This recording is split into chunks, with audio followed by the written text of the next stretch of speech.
Welcome back to the Real News Network. My name's Dharna Noor, and I'm joining you here in Baltimore. We're here speaking about the recent events in Oaxaca of the past weekend. A teacher strike has been occurring, and 8 teachers were killed, as well as one journalist. And we're here discussing this with Laura Carlsen. Laura is the director of the Americas program at the Center for International Policy in Mexico City. She also focuses on U.S. policy in Latin America and grassroots movements in the region. Thanks again for joining us. Thank you. So, Laura, we left off speaking about this teachers' strike and the neoliberal reforms that the teachers are opposing. But as you were saying, it's not just the teachers who are being affected. And this is demonstrated in some ways by the fact that the doctors' union in Oaxaca has said that they will join the teachers in protest. Are they facing any sort of similar neoliberal reforms, any similar measures? Yes, absolutely. In the package of structural reforms, there's also health reform.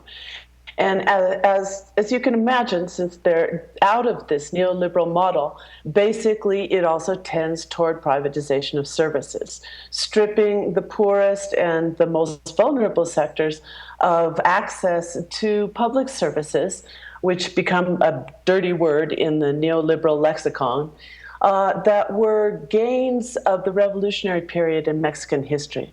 So you're looking at this really major change in how people consider the role of the state and how people consider their right to have basic services within a society, basic services that are public, you know?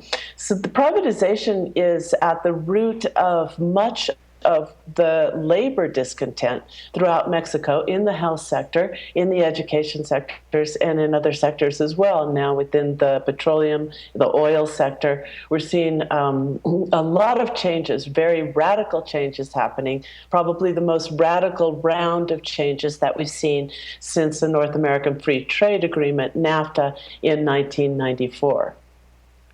The government of President Enrique Peña Nieto was supposed to be more moderate than that of his predecessor, Vicente Fox.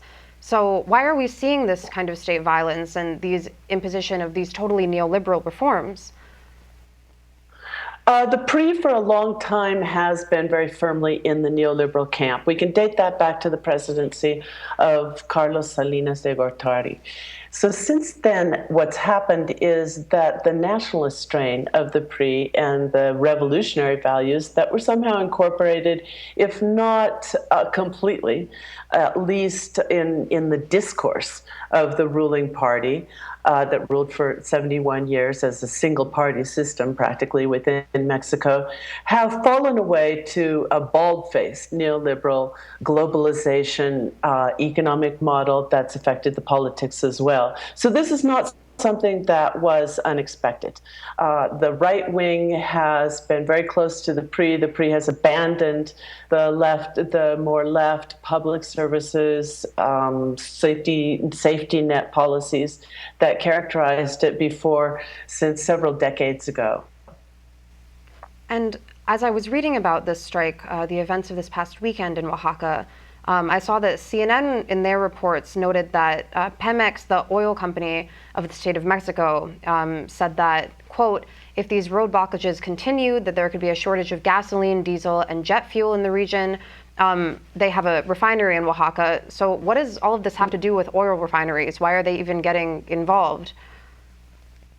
Well, Dharna, this is a good example of what's been happening in this gigantic media campaign, much of it spurred by the government, which has control over the media conglomerates in a very close alliance against the teachers. And this has been going on since they rose up against these reforms 3 years ago. Basically, everything bad that happens in the country when there's mobilization of teachers is the teacher's fault. Like I was saying, you have an education system that is completely underfunded, that is completely unequal in terms of how it provides services to different communities.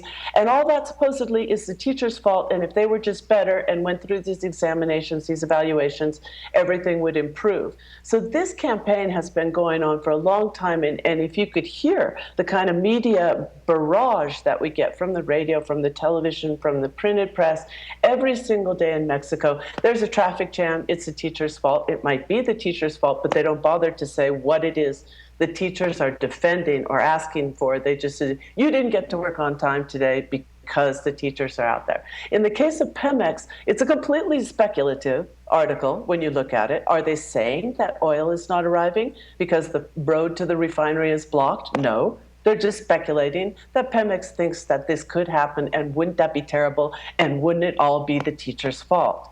This is the kind of campaign that's going on. So when they're not shooting them in the streets, which now they are, they're defaming them throughout all the media to try to break that connection between the teachers' movement and general society and discontent in other sectors, which is a very strong connection. Okay, and do you think, are these confrontations between the unions and the government going to escalate, or will one or the other side back down? Will the protests spread to the rest of Mexico, as we seem to see from the doctors' strike? Everyone's agreeing that this is not just a crisis in the educational reform, this is a national political crisis. And with the government clearly taking the gloves off and shooting 8 people dead in the streets, more than 50 wounded, all, you have to mention too, but when they talk about a confrontation, we're talking about all of the dead being on the side of the teachers' movement and the society. They opened fire in an indigenous market, and there was a direct order, according to news reports, to shoot to kill.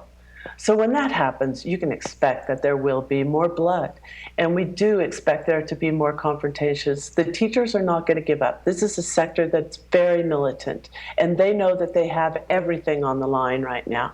So the teachers are not going to give up. There's many calls for dialogue. They're asking for dialogue. And the government has said in some contexts, yes, we'll enter into dialogue, but at the same time, they're saying we're not going to touch a comma in the educational reform. So you have a dialogue from the outset that's destined to go nowhere. In this situation, I'm afraid that things could get even more violent. Well, as these protests continue, we hope to have you again back with us, Laura. Thanks so much for joining us again. Thank you. And thank you for joining us on the Real News Network.